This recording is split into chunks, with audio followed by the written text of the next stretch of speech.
for the first time ever, right? Like, wow, I actually feel safe in my body.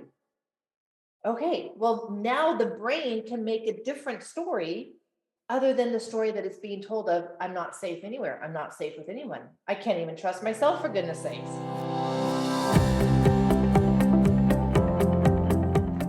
Welcome to From Betrayal to Breakthrough. I'm Dr. Debbie Silber, and today's guest is Dr. Aimie Apigian. Dr. Aimie is a double board certified medical physician in both preventative and addiction medicine and holds double master's degrees in biochemistry and in public health. She's the leading medical expert on addressing stored trauma in the body through her signature model and methodology, the biology of trauma, a new lens that courageously uplevels the old methods of trauma work and medicine by reverse engineering trauma's effects on the nervous system and body on a cellular level. Dr. Aimie specializes in trauma, attachment, and addictions after having personal experience in foster parenting, adopting, and then having her own health issues that were a result of childhood and life experiences. In addition to her medical studies that have included functional medicine certification, she has sought out trauma therapy training since 2015.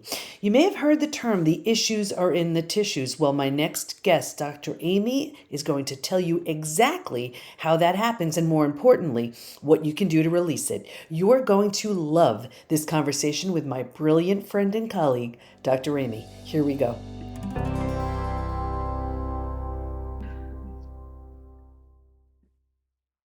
Okay, everybody, you are in for such a treat because I have my friend, Dr. Aimie Apigian, with us. And you know how you always hear me say the issues are in the tissues. Well, Dr. Aimie knows exactly how that goes on. More importantly, she knows how to help us through all of this. So we're going to be talking about stored trauma in the body and its effects. Welcome, Dr. Aimie. Thank you, Debbie. I'm so excited for this conversation. Like, we have so much to talk about, and really excited to dive deep into people, give them hope and tools for a topic that can otherwise be heavy. So, Absolutely. So let's just talk about trauma. Let's just go with the very basics. Tell us about trauma and what happens when we experience something traumatic. yeah, so many people just don't understand the difference between stress and trauma. And yet there are very distinct differences that happen in our biology that happen in that moment of trauma. And so you can think of stress as like when you are when you are, say, running the marathon, right? Or if you're holding up a rock, right? Like, you've got this huge rock, or maybe you've got several rocks, depending on, like, if you're like my friend Dr. Debbie Silber, and she's got probably several rocks that she's holding up all at the same time. Wonder Woman. And so you're holding up these rocks and you're juggling everything. It's stressful, but you're doing it. You're pushing through.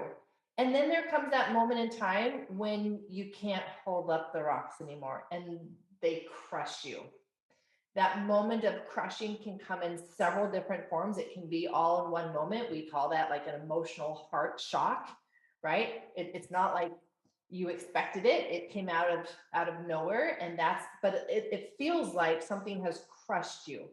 That feeling of overwhelm, a collapse, a crushing, that is the moment that trauma happens in our body. And it really is the body's experience of, I don't know if I can take this. Like, this feels bigger than what I can handle in this moment. It's not a brain decision, it's a body's experience of overwhelm. And I'll tell you, a lot of the listeners, the viewers of this podcast, they have experienced that heart shock. That's and I know personally I have too. It is that feeling of, because I had never experienced anything like that. And I've been through trauma, but there was something specific to the trauma of betrayal that got me right in my heart physically. Mm-hmm. And it is like there's an actual physical sensation. And it's interesting, Debbie, because those physical sensations are actually what our body and mind tries to protect us from the most. We can go through excruciatingly hard things physically, right? Like, whatever. Physically, we can handle pain. But emotionally, and those sensations in the body, like your heart actually physically hurting, like how do you soothe your heart? You can't touch your heart, right? Whereas if you get a sliver in your finger, well, you can put pressure on it. You can do something about it. You can access it.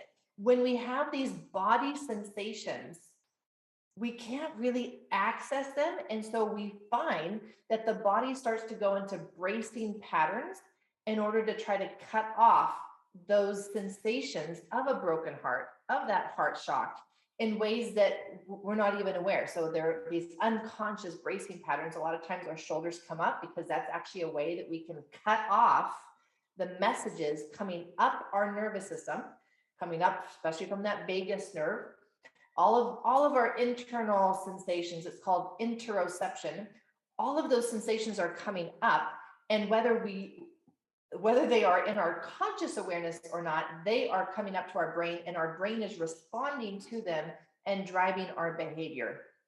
And so when we have these bracing patterns that start to develop, that is one way in which I can see in someone, in their tissues, literally, like, honey, we've got trauma.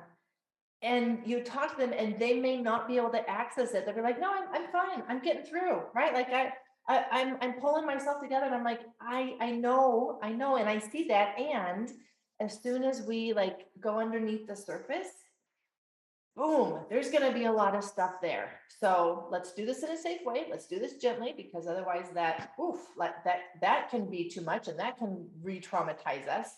But at the same time, like, there's so many ways in which the body actually tells us we've got stored trauma.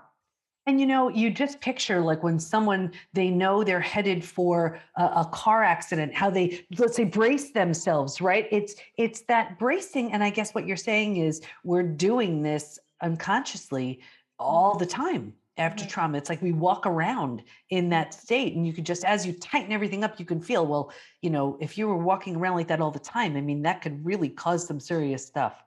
Oh, it So, causes all kinds of stuff, right? Like yeah. everything from the digestive system to, the muscle aches, the muscle tension. That's also where blood supply starts to get cut off from your muscles. So now you're more prone to developing something like fibromyalgia or chronic pain that have decreased blood flow associated with it. Like this is where it all originates. And for some people, for many people, again, unknowingly, these bracing patterns actually started in early childhood, when they did not get as much of the co-regulation that their nervous system needed to feel safe and secure all the time.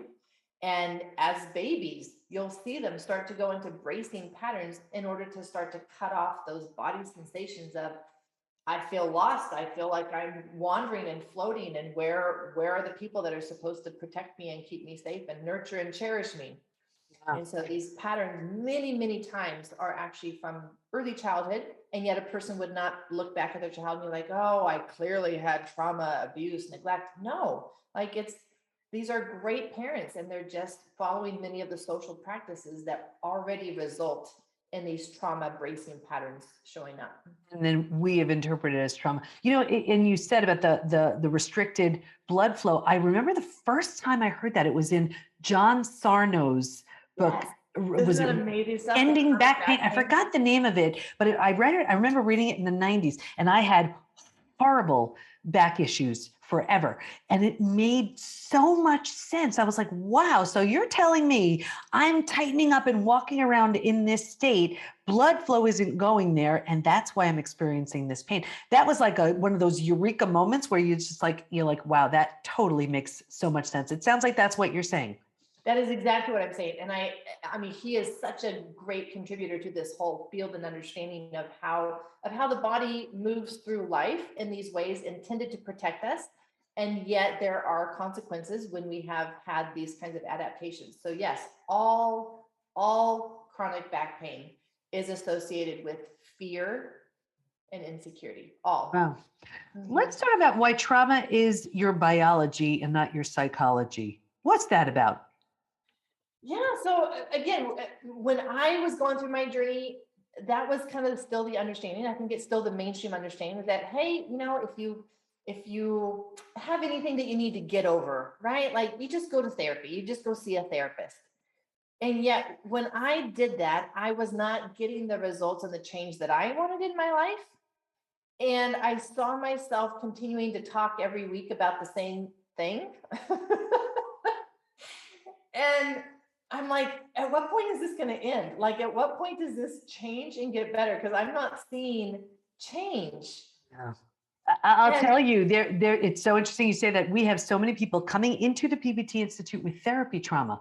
And there are some therapists that are absolutely wonderful. But if anything, and I talk about the 5 stages from betrayal to breakthrough. If anything is going to root you like cement to stage 3, the survival stage, it's regurgitating and rehashing and going over that same story without coming out of it any better than you went in, without coming out of it with a plan or anything to help move you forward. right. And so then when we look at what is trauma, and we've now identified it, that it's a body's experience of overwhelm and crushing, those sensations that we experience in that moment is actually our internal physiology and biology changing. And trauma leaves lasting effects on our biology. Mm. And that's why you see somebody stuck in grief for 20 years. Yeah. That's why you see these kinds of things, because it actually becomes our biology that then is actually driving our psychology. And we're thinking that, oh no, it's just, I need to change my thoughts. I need to get over this. I need to talk about this. And we're missing the piece that no, like there's actually been biology changes. And until we look at those and address those, you're gonna be stuck. So here's where, if I can completely simplify from your brilliant brain, here's where the body is just doing this without the mind having to even bother getting involved. Right. Yeah, it's on automatic, and that's what we call it, right? Like we call it the autonomic nervous system because it does things automatically to keep us alive.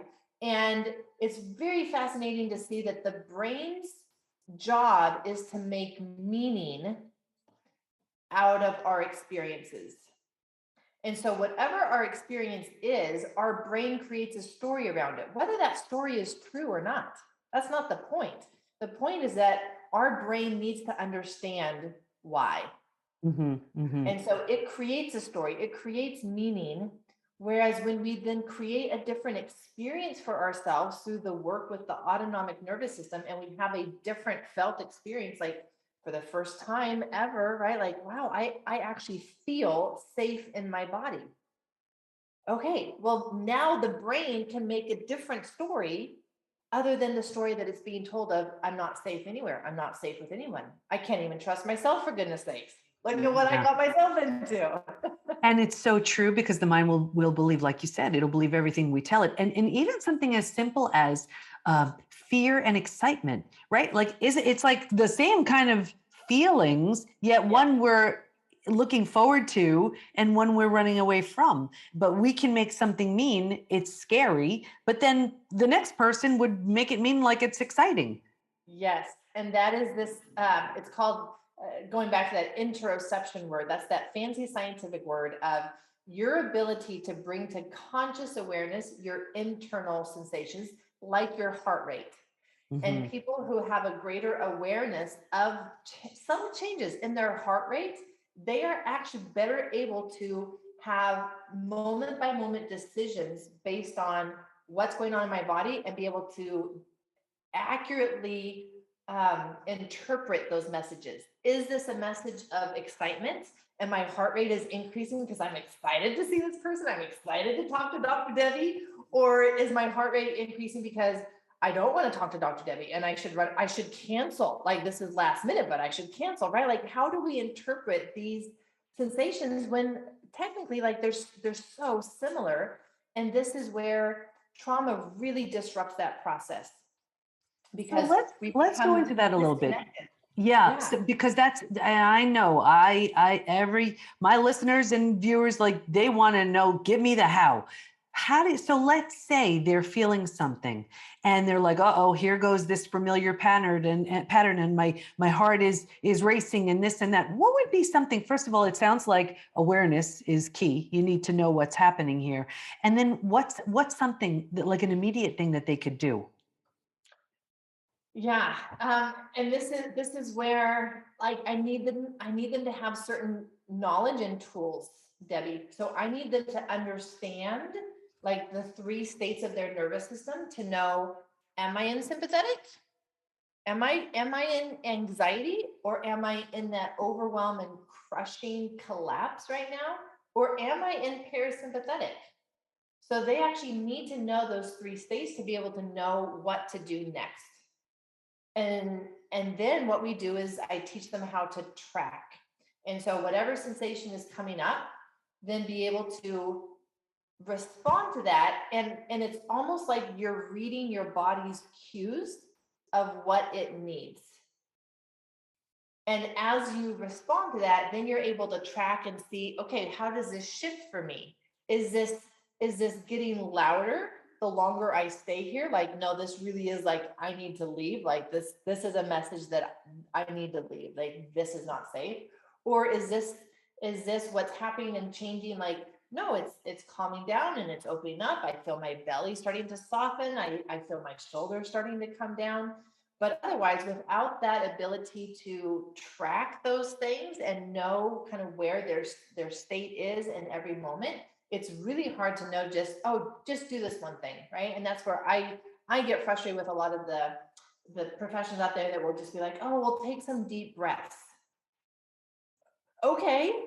And like, what does that mean? Right? Like, right. I need you to do more, and I need you to understand more than just take some deep breaths. And actually, one of the things that's quite fascinating and fun is that when we learn to track our system, we actually use the breath to measure how it's changing. And when we control our breath, we're taking away that ability for us to actually use that as a tool for measuring change. And so the breath, just with the breath, like when we go into sympathetic and anxiety, then that breath becomes shallow but fast. Mm-hmm. Shallow and fast. When we go into the collapse, how a person would know that they are actively in that trauma response is that it feels like your breath has been taken away. Mm-hmm. Right? Like it's almost non-existent. Like people around you may be like, hey, Debbie, breathe. Right? Mm-hmm. And you're like, I didn't even realize that I wasn't breathing, because like, and that's something that is just part of that trauma response. The breath goes very shallow but very slow, and you're just kind of frozen in time. You kind of become disconnected from everything. You feel a little bit like you're in a daze, like, wow, what is going on? And people can live in that state for days, for months, for years. And so being able to use the breath as a measure of, hey, just where is my system right now? And how can I shift that? And here comes a deep, spontaneous breath, rather than me trying to control my breath. It's a very different perspective. And yet for people who are wanting tools and like, I want to measure this, like that is one perfect way to measure it, is actually measuring your breath. You know what I love about that? It's you're really helping everybody become empowered. It's like, this is your body. This is what your beautiful body has learned to do. And it is showing you, based on your breathing, where you're at. The more you understand that, the more you know what needs work and the different types of work it's going to need. I love that because it's true. Just some sort of flippant do this or do that. Yes, it's a tool, but how much more effective if we have a tool based on a greater understanding of where we are. I love that. Let's talk about the role of physical trauma in emotional trauma. Mm-hmm. So I'm bringing all the big questions to you, Dr. Aimie, because I know you can handle them. I was going to say, wow, yeah, this is a big one. And they often do go together, oftentimes, right? And it actually creates a specific biology when there is physical trauma. And that biology can also keep someone stuck. So one of the more common physical traumas that we've had are head injuries. And this does not need to be associated with emotional trauma, but certainly sometimes it is. If a person has been in any kind of a certainly physical domestic abuse type of situation, or even something like a car accident, right? Where there's even just a whiplash, all of that is really going to be directly impacting our nervous system. And there are these cells in our nervous system that are called microglia, and they are our guardians. Like they protect and they guard our actual nervous system cells, so that they can be at their best. And what happens in any kind of an injury like that those cells become like they turn into ninja warriors that are just unleashing um, cytokines, inflammation, and it becomes a battlefield that just almost destroys everything in the neighborhood, right? Like it's not being a sniper and just selecting that one specific danger. It's like, nope, we're just going to blast everything. And so what happens is that now you've got these, you've got the anxiety, you've got the overwhelm, you've got the blues, and you're thinking that this is all emotional. And yet we've got this huge component of no, like you actually have these cells that are turned on, we call them activated, and they will be activated by things like a poor sleep, eating a food that you're sensitive to, stress, even emotional stress can reactivate these microglial cells. And so this is another situation in which there's so much of the biology that's underneath one's emotional experience. And as long as that nervous system is in this bath of inflammation, a person is going to be stuck because the nervous system is getting this constant message of danger. So it's not going to be relaxed. And if depending on what else is going on in their life, of course, that may just push them closer to that line of overwhelm. And you can so really see, how one thing impacts the next and the next and the next. totally, like they feed off of each other. Mm-hmm. Wow. Okay. So, and how one thing triggers, and speaking of triggers, let's talk about PTSD.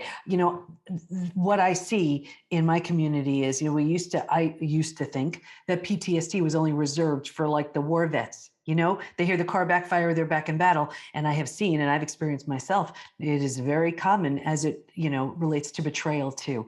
Talk to us a little bit about that. Oh my goodness, like the triggers are all around, right? Like, and it can be something as simple as watching, seeing your partner grab their phone and check their text messages, right? And all of a sudden, you're back in that inner tension and war zone of, well, what's that text message? Why are they looking at their phone right now? Who texted them, right? So that's the problem with these, with our biology and physiology at this point is that it sees danger everywhere, whether or not there's actual danger anymore. So our body is still living as if the trauma is happening, and our brain has now been wired to predict danger. And so it's like, hey, we've been through this experience, never want to go through that again.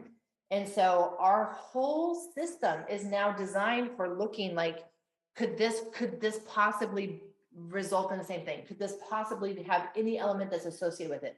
Like it's tuned into that. For the people who maybe have in the past decided to buy a car, right? And you're looking around, you're deciding which car are you going to buy, and you finally decide on a white Lexus. And now all of a sudden, what do you see everywhere? You see white Lexus vehicles driving everywhere because your brain is now focused in on that.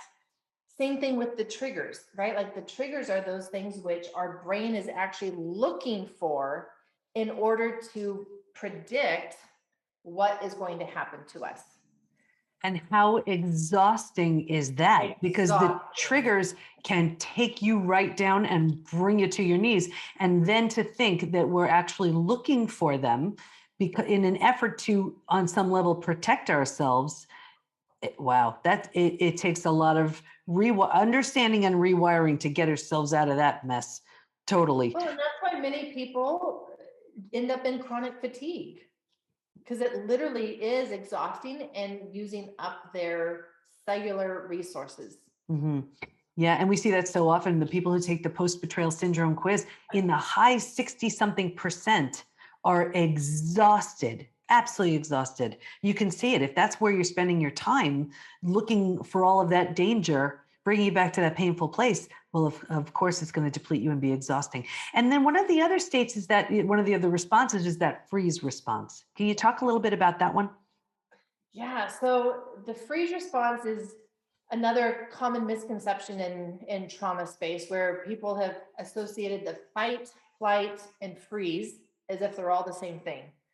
And they are completely different. So fight or flight is a very active process, right? We've just talked about triggers and the exhaustion that comes because you're constantly looking for danger. So as long as you're still holding up that rock, as long as you're still looking out for those triggers, you're in sympathetic, and that's fight or flight, right?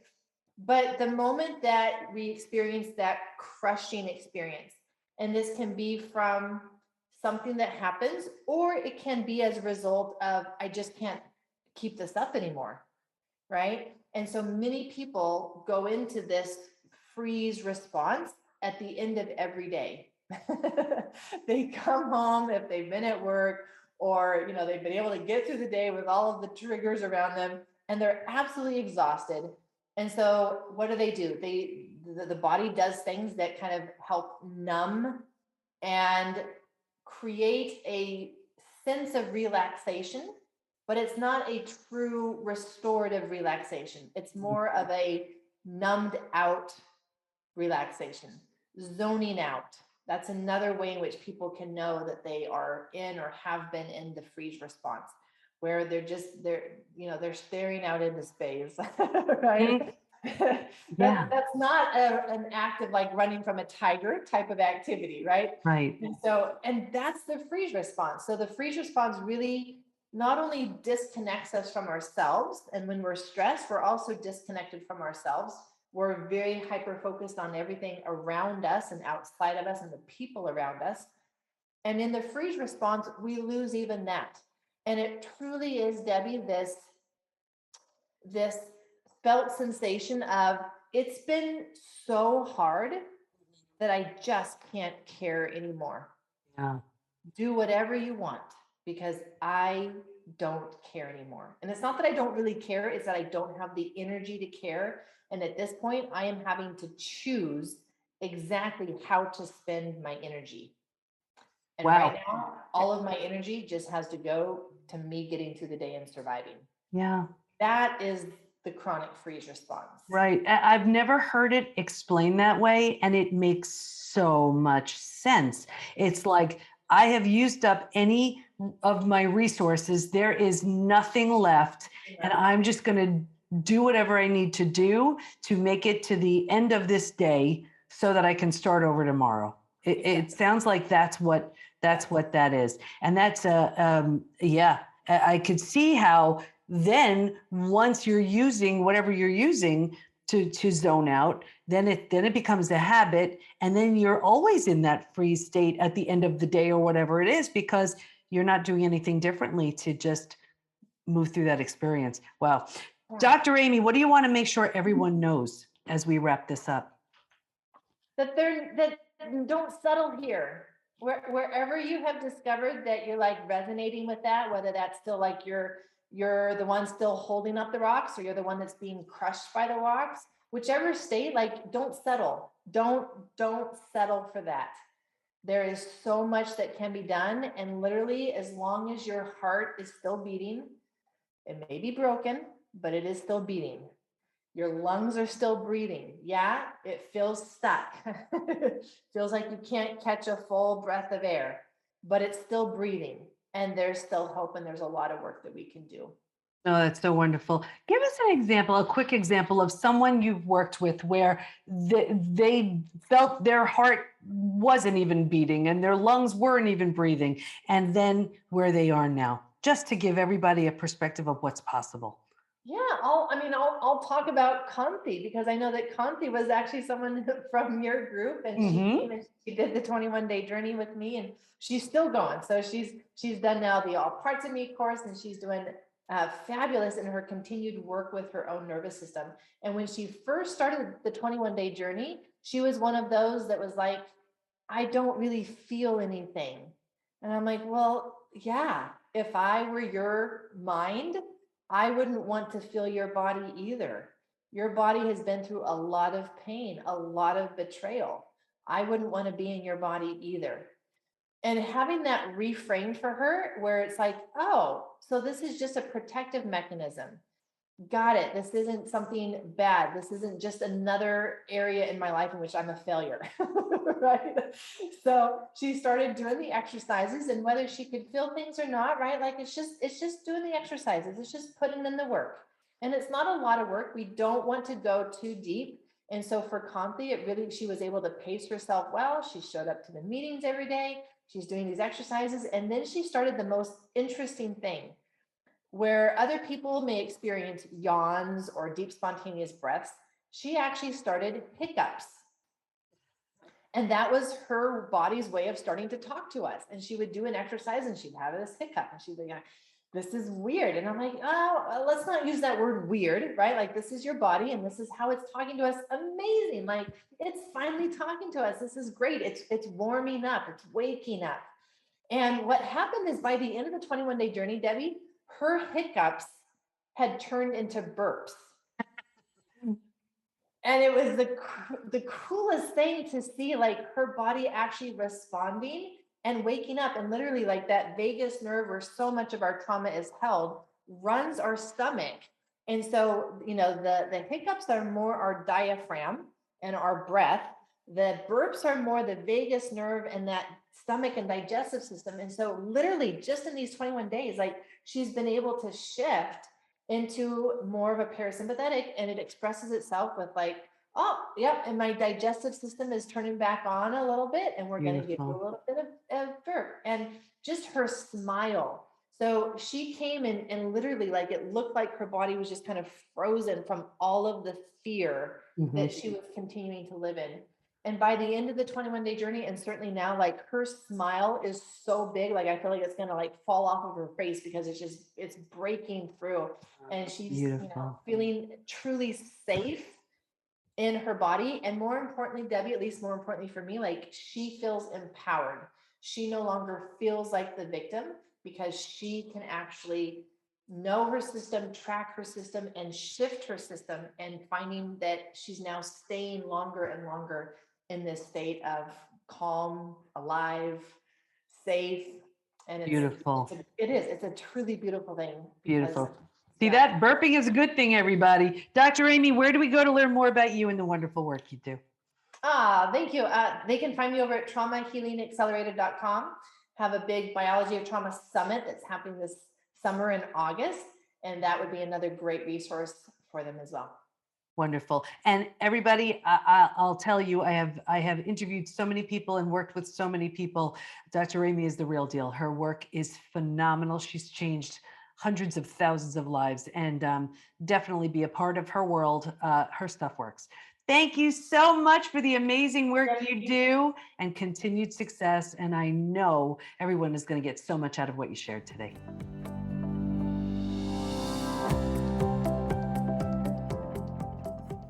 Can you see how trauma from long ago may have gotten lodged in your body, and how you may have those bracing patterns that's telling your body it's under constant threat?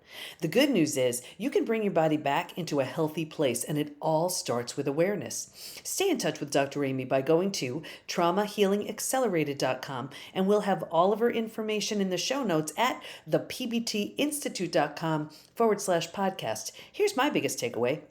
Are you in anxiety or overwhelm or a parasympathetic state? Once you realize which one you're in, check your breathing, because that's how you'll know.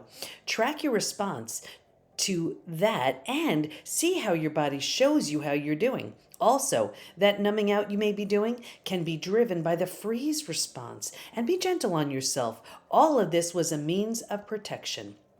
Stuck and need support? Check out the PBT Institute at thepbtinstitute.com, where we have everything you need to move you fully through your betrayal.